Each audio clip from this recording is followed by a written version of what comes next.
जय सनातन धर्म की प्रिय दर्शकों, आप सभी का स्वागत है हमारे इस YouTube चैनल पर। दर्शकों, कल के वीडियो में मैंने जब इमाम मेहंदी की बात की तो कुछ लोगों ने कहा कि नहीं, वो इमाम मेहदी है, मेहंदी नहीं है, इसका मतलब ये होता है, उसका मतलब ये होता है।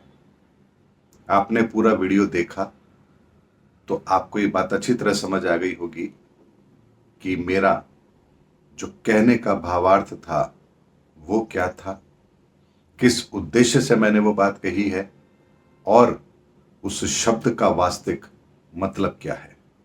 अगर इसके बाद भी आपको संदेह है तो फिर आज का वीडियो पूरा जरूर देख लेना। दर्शकों, आपने एक शब्द सुना होगा, पैगंबर। पैगंबर हमारे हिंदू धर्मों के अंदर ये शब्द प्रयोग नहीं होता है, हमारे यहां अवतार शब्द प्रयोग होता है। लेकिन इस्लाम के अंदर यह शब्द प्रयोग किया जाता है, पैगंबर। आखिर पैगंबर शब्द का मतलब क्या होता है? अगर पैगंबर शब्द का मतलब समझ आ जाएगा तो आपको मोहम्मद साहब की या फिर जीसस क्राइस्ट की पूरी जीवनी भी समझ आ जाएगी और उनके जन्म का उद्देश्य और उनके इस धरती पर कार्य करने का उद्देश्य भी आपको बहुत आसानी से समझ आ जाएगा। और यह भी समझ आ जाएगा कि वर्तमान की परिस्थितियां क्यों ऐसी बन रही हैं। दर्शकों, पैगंबर का मतलब होता है, पैगंबर यानी पैगाम जो अंबर से आया है, जो लाया है, यानी जिसे ऊपर से अंबर से पैगाम मिला है और उसका काम इस धरती पर उस पैगाम को लोगों के सामने रखने का है। यह काम करने के लिए जिसे चुना जाता है वही पैगंबर होता है।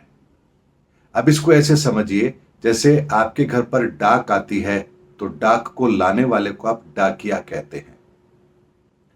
अध्ययन का कार्य जो करवाता है यानी कि जो पढ़ाता है, आप उसे अध्ययन के कार्य करने वाले को अध्यापक कहते हैं। जो कार ड्राइव करता है, जो ड्राइव कर रहा है, उसे आप ड्राइवर कहते हैं।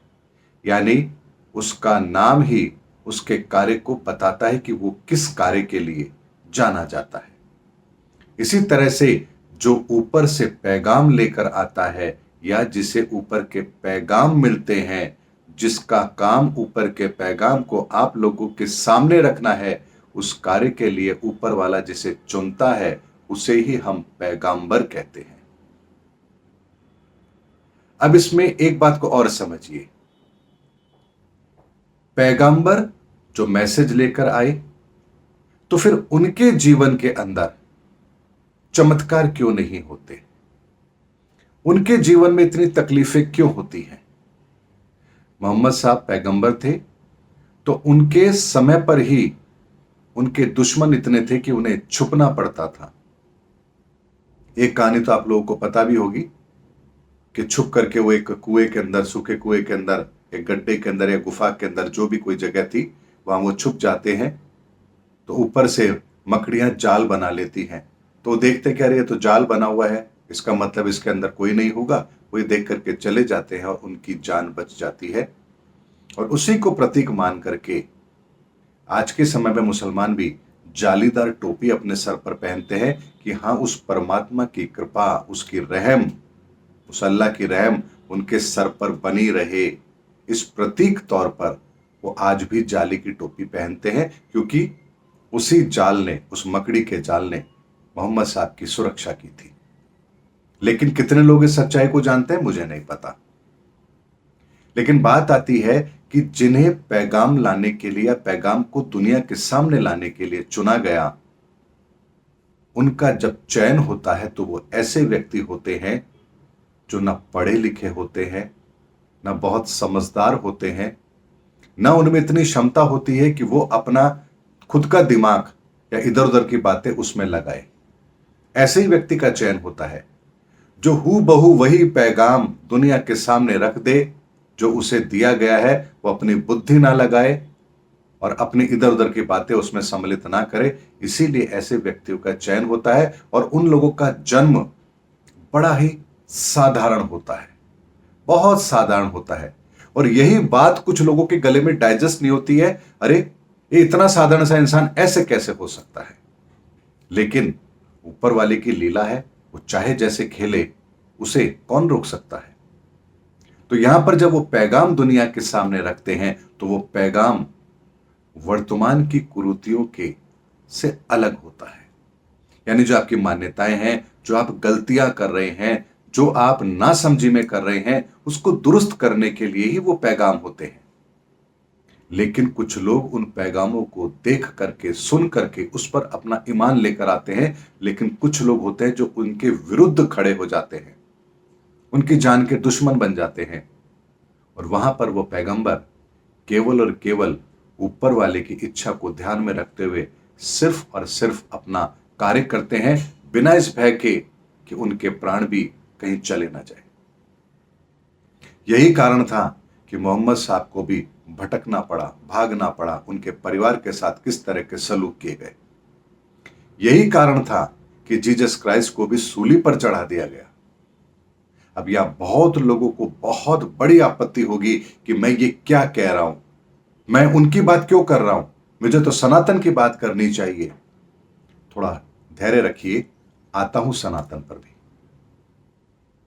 तो यहां पर पैगंबर का मतलब होता है जो अंबर से पैगाम आया है उसको दुनिया के सामने रखना। उनका उद्देश्य, उनके जीवन का उद्देश्य एकमात्र इतना सा होता है, उनका उद्देश्य कभी भी यह नहीं होता कि तुम उन्हें भगवान मानो या उनको पूजो। उनका उद्देश्य होता है कि जो पैगाम आया है तुम केवल उसका अनुसरण करो। इसी चीज को अब आते हैं सनातन पर। सनातन के अंदर भी हम देवदूत कहते हैं, यानी देवताओं के दूत। जो देवता के दूत आते हैं वो भी हमें देवदूत हम उनको कहते हैं, वो भी एक संदेश हमारे सामने लेकर के आते हैं। हमारे यहां अवतार कहा जाता है। अवतार यानी जिनका अवतरण हुआ है। अवतरण मतलब जो ऊपर से नीचे आए हैं, इस धरती पर आए हैं। तो पैगंबर और अवतार में एक बहुत बड़ा फर्क भी है।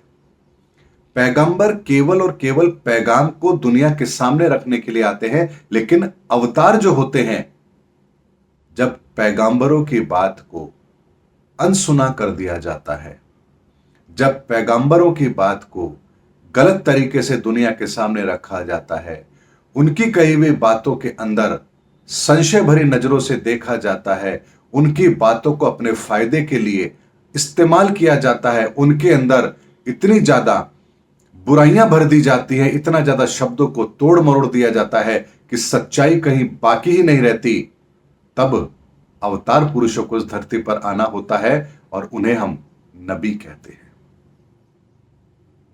नबी कहिए या अवतार कहिए, बात एक ही है। तो वो यहां पर आकर के हम लोगों की गलती को दुरुस्त करने का काम करते हैं, हम लोगों की गलती को ठीक करने का काम करते हैं। फिर अवतार के सामने हमारी इतनी हैसियत है, हमारी इतनी औकात नहीं होती है कि हम उनके साथ कुछ गलत कर पाए, क्योंकि अवतार जो हैं वो पूर्ण शक्ति होते हैं। वो पैगाम लेकर नहीं आते हैं, वो कार्य को करने आते हैं। और फिर हम उनके सामने घुटने भी टेक देते हैं और उनकी बातों को मानने के लिए बाध्य भी होते हैं, क्योंकि प्रकृति की, इस संसार की हर कायनात उनके साथ जुड़ी होती है और वो हर कार्य को करने में सक्षम होते हैं।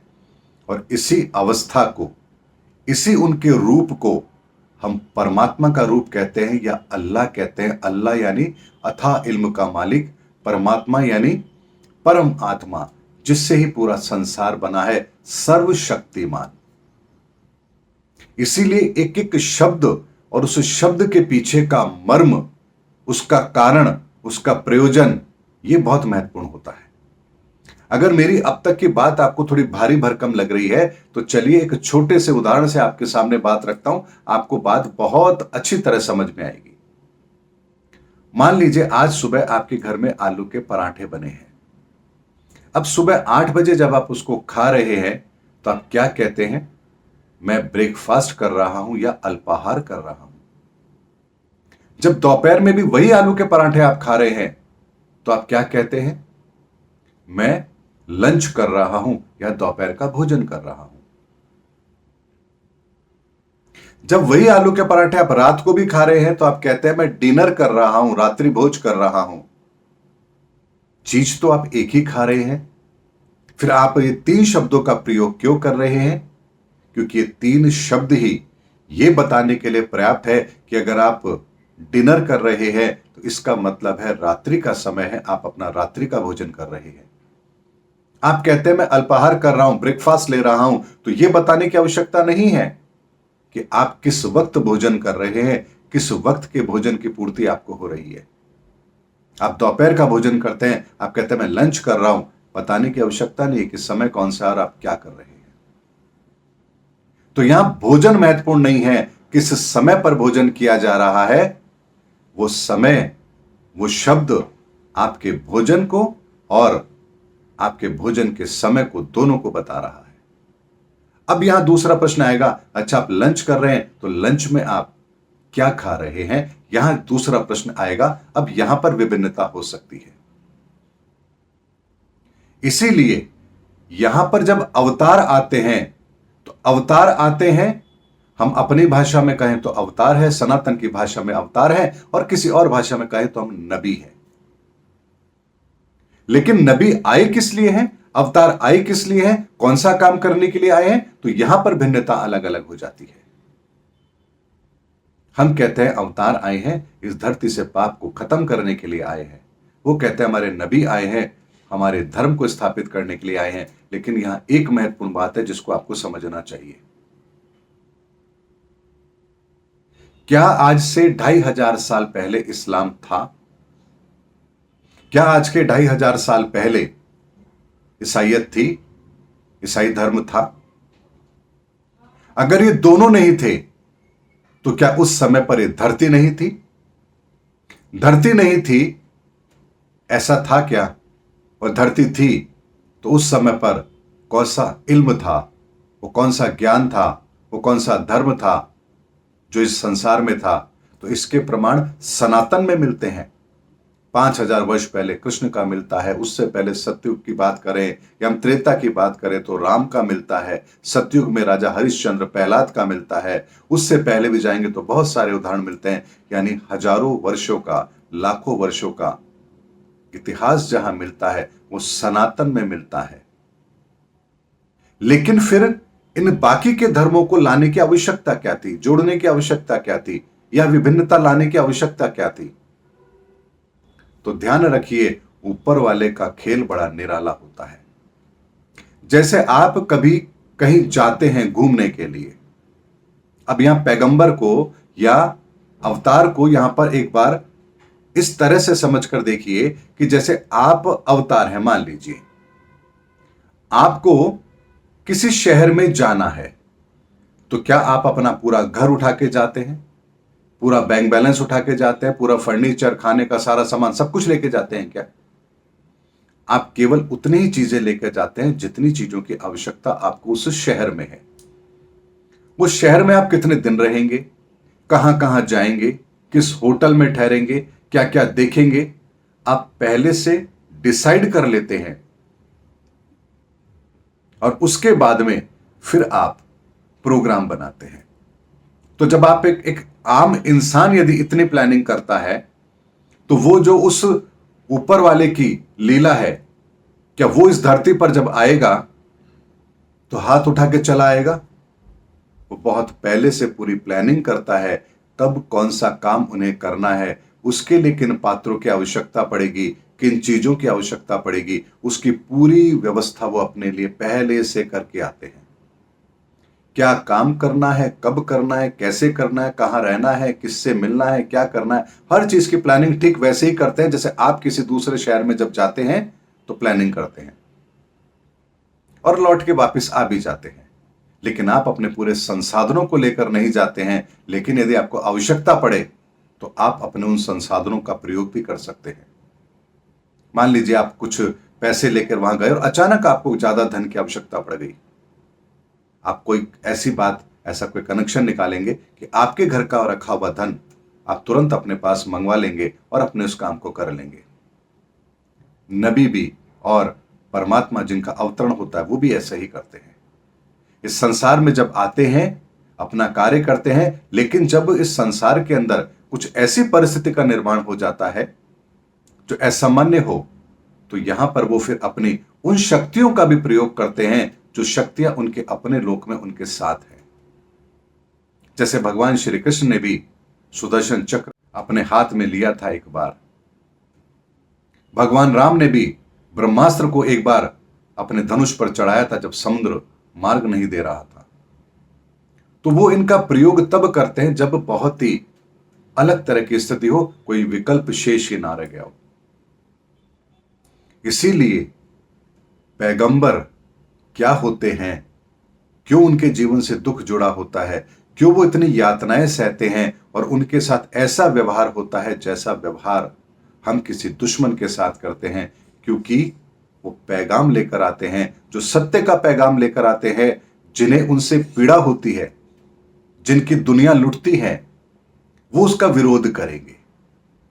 और यहीं से नबी या अवतार के आने का वो रास्ता तय हो जाता है, क्योंकि आपको पैगाम दिया जा रहा है, आप उस चीज को समझ नहीं रहे हैं, उसका अनुसरण नहीं कर रहे हैं, अपनी अपनी लगा रहे हैं, अर्थ का अनर्थ निकाल रहे हैं। और यहां परिस्थिति ऐसी बन गई है कि जो सत्य था वो कहीं ना कहीं ऐसी जगह जाकर के छुप गया है जहां से आप और हम निकाल नहीं सकते। तो उसी कार्य को करने के लिए फिर अवतार इस धरा पर आते हैं। इसीलिए हमारे आसपास की हर चीज परमात्मा के किए जाने वाले कार्य की रूपरेखा हमें आराम से समझाती है, लेकिन हम अपने तरीके से चीजों को लेना शुरू कर देते हैं। यही हमारी सबसे बड़ी गलती होती है। एक छोटी सी बात मैं आपके सामने रखता हूं, एक 4 शब्द मैं आपके सामने रखता हूं। रोको मत, जाने दो। 4 शब्द हैं, रोको मत, जाने दो। अब ये 4 शब्द हैं। अब इन 4 शब्दों को मैंने आपके सामने लिख दिया। जब लिख दिया, अब आप इसका मतलब कैसे निकालेंगे? कोई निकालेगा रोको मत, जाने दो, यानी इस आदमी को रोक लो, जाने मत दो। अब वो ये काम कर रहा है, वो उस आदमी को रोक रहा है, जाने नहीं दे रहा। दूसरा व्यक्ति है, वो देख रहा है रोको मत, जाने दो, वो कहता है इसको जाने दो, इसको रोको मत। अब यहां पर दोनों के विचार बिल्कुल विपरीत हो गए हैं। अब दोनों आपस में लड़ रहे हैं उस आदमी को लेकर के। एक कह रहा है मेरे को आदेश हुआ है, रोको, जाने मत दो, मत जाने दो। दूसरा कह रहा है रोको मत, जाने दो, देखो यही तो मतलब है। वो कह रहा है ये मतलब है, वो कह रहा है ये मतलब है।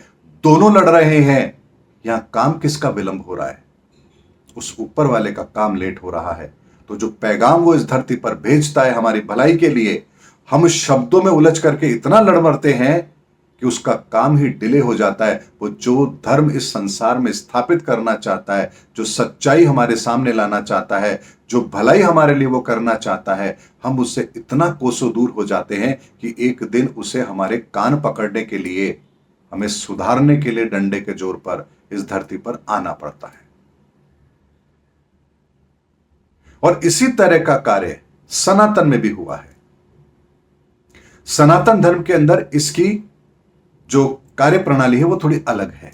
अलग कैसे है कि जो भविष्य में घटित होगा, जैसा दुनिया अनुसरण करेगी, जब उन्हें इस बात की जानकारी होती थी, उन महापुरुषों को जो इस धरा पर उस समय मौजूद होते थे, वो राजा के रूप में भी होते थे, वो संतों के रूप में होते थे, वो ऋषियों के रूप में होते थे, तो वो क्या करते थे, उन बातों को समाज के अंदर हमेशा के लिए वो रहे, इसके लिए वो उन्हें पत्थरों में चित्रों के रूप में उकेर दिया करते थे और मंदिरों का निर्माण कर दिया करते थे। यानी ऐसे शिलाओं से मंदिर का निर्माण होता था, जिन शिलाओं पर, जिन पत्थरों पर वो आकृतियां उकेरी जाती थी। ऐसे बहुत सारे आपको मंदिर मिल जाएंगे जहां पर आपको कंप्यूटर को लेकर के कोई बैठा हुआ है, किसी के गले में पर्स लटका हुआ है, किसी की और अलग तरह की प्रतिक्रिया है जो उस समय पर असंभव थी, लेकिन आज भविष्य के अंदर जब हम देखते हैं उसको तो वो संभव है। लेकिन इतने वर्ष पूर्व उसकी कल्पना कैसे कर ली गई? तो यहां ये प्रमाण होते हैं कि भविष्य में इस तरह के व्यवहार लोगों के होंगे, इस तरह के संसाधन लोगों के होंगे। खुजराओं के मंदिर हैं, वहां पर आपको अलग अलग तरह की आकृतियां दिखेंगी। लोग कहते हैं इतनी अश्लीलता मंदिरों के अंदर, वो इस बात का प्रमाण है कि आने वाले समय के अंदर इस धरती पर लोगों का आचरण इस चीज के प्रति ऐसे होगा, लोग इस तरह से भी इस चीज का अनुसरण करेंगे। ये हमारी मानसिक विकृति होगी आने वाले समय के अंदर, और वो सब चीज आज हम समाज में होती भी देखते हैं। इसीलिए ऊपर वाला इस संसार के अंदर जो कुछ उसको करना होता है, उसकी रूपरेखा वो बहुत पहले से तय कर देता है और उसके प्रमाण हमारे सामने रखता है, जिन प्रमाणों को हम समय आने पर झुटला नहीं सकते। इसीलिए पैगंबर हो या अवतार हो या नबी हो, इन सब के उद्देश्य होते हैं कि वो क्यों इस धरा पर आए हैं और क्यों ये कार्य कर रहे हैं। इसीलिए दर्शकों, वर्तमान का समय भी ऐसा ही चल रहा है जहां बहुत कुछ होने वाला है, लेकिन बहुत से लोग अभी कमेंट्स बॉक्स में लिखेंगे कुछ तो नहीं हुआ, क्या हुआ 2024 में, क्या हो गया था 2023 में। उन्हें कभी कुछ होता हुआ नजर आएगा ही नहीं। ये ठीक वैसी स्थिति है जैसे एक भगोना दूध का है, गैस पर चढ़ा है, भट्टी पर चढ़ा है, नीचे से आग लग रही है और वो देख रहा है दूध को, बिल्कुल स्थिर है, शांत है, कोई प्रतिक्रिया नहीं है। लेकिन जानते हो वो प्रतिक्रिया कब तक नहीं देगा? जब तक उसमें उबाल आना शुरू नहीं होगा। लेकिन जैसे ही उबाल आएगा, कुछ सेकंडों के अंदर ही वो पूरा का पूरा दूध उस भगोने से बाहर फैल जाएगा। आपको इतना भी मौका नहीं मिलेगा कि आप आग को कम कर सकें या भगोने को नीचे उतार के रख सकें। यही स्थिति वर्तमान की है। उसका कार्य इतनी तेजी से हो रहा है कि धीरे धीरे धीरे धीरे वो कार्य होता चला जा रहा है और हमें कुछ होता हुआ नजर नहीं आ रहा, क्योंकि हमारी दृष्टि अभी दूध की लेवल पर है। अरे ये तो ऊपर नीचे हुआ नहीं, एज इट इज रखा हुआ है। लेकिन आपको पता नहीं नीचे से आग अपना काम कर रही है। और जब आपको परिवर्तन होता हुआ नजर आएगा उस जगह पर, तो चंद सेकंडों के अंदर सारा काम हो चुका होगा, आपके हाथ कुछ भी रहने वाला नहीं है। इसीलिए वर्तमान परिस्थिति को समझ जाइए। ये परिस्थितियां बड़ी अलग तरह की हैं। जिनको वो गैस दिख रही है, भट्टी दिख रही है, नीचे की आग दिख रही है, भगोना दिख रहा है, दूध दिख रहा है, वो इस बात को समझ पा रहे हैं कि क्या परिवर्तन हो रहा है। लेकिन जिनकी दृष्टि केवल और केवल भगोने में रखे दूध पर है, उन्हें तो कुछ भी परिवर्तित होता हुआ नजर आएगा ही नहीं। और जब आएगा तो बहुत देर हो चुकी होगी, दूध अपनी उस फैलने की प्रक्रिया को पूरा कर चुका होगा। इसीलिए इस समय पर भी, इस संसार में भी ऐसी प्रक्रियाएं आरंभ हो चुकी हैं जो इस धरती के तापमान को धीरे धीरे बढ़ा रही हैं। जैसे ही वो तापमान अपनी सीमा को क्रॉस करेगा, चंद पल के अंदर ग्लेशियर का पिघलना, सुनामी का आना, तूफान का आना, महाविस्फोटों का होना, ज्वालामुखी का सक्रिय हो जाना, अर्थक्वेक का आ जाना, अत्यधिक बारिश, ये सब कुछ इतनी तेजी से होगा कि आपको समझ में ही नहीं आएगा कि हम किसे समझें और किसको बचाएं, क्या बचाएं, कैसे बचाएं। क्योंकि उस ऊपर वाले की जो गर्मी है ना, जो इस धरती पर वो रखता है रिजर्व में, उसको चंद सेकंड लगते हैं उसको जनरेट करने में। इसीलिए प्रकृति को कभी भी कमजोर समझने की गलती नहीं करनी चाहिए। और जो प्रकृति को संचालित करता हो, उस परमात्मा को तो आप कमजोर समझने की गलती करना ही नहीं। इसीलिए दर्शकों, समय की गंभीरता और आने वाले समय के अंदर जो नया सृजन है, हमें उस पर फोकस करना है। विनाश पर फोकस करेंगे तो हम उस रास्ते को पकड़ेंगे जो ठीक नहीं है। हमें नव निर्माण के नव सृजन में अपनी भूमिका निभानी है। हमें सकारात्मक दृष्टिकोण से आगे बढ़ना है। जिन्हें लकीर का फकीर बनना है, उन्हें बनने दीजिए। उनकी बातों का हम पर कोई प्रभाव होना भी नहीं चाहिए। वो जो कह रहे हैं, अपनी मति से कह रहे हैं, अपनी बुद्धि से कह रहे हैं, अपने खुद के रिसर्च से। उनका रिसर्च यदि सही है तो उन्हें लाभ मिलेगा। लेकिन जो सत्य है, अगर हम सत्य को समझ रहे हैं हम धर्म के मार्ग पर हैं, हम सनातन को समझ रहे हैं, हम सनातन के रहस्य को समझ रहे हैं, तो यकीन मानिए हमारा बाल भी बांका होने वाला नहीं है। इसलिए दर्शकों, वीडियो बहुत लंबा है, इसका मैं एक पार्ट 2 भी बनाऊंगा ताकि अपनी पूरी बात आप लोगों के सामने रख सकूं। मिलेंगे अगले वीडियो के अंदर, तब तक के लिए जय हिंद, जय भारत।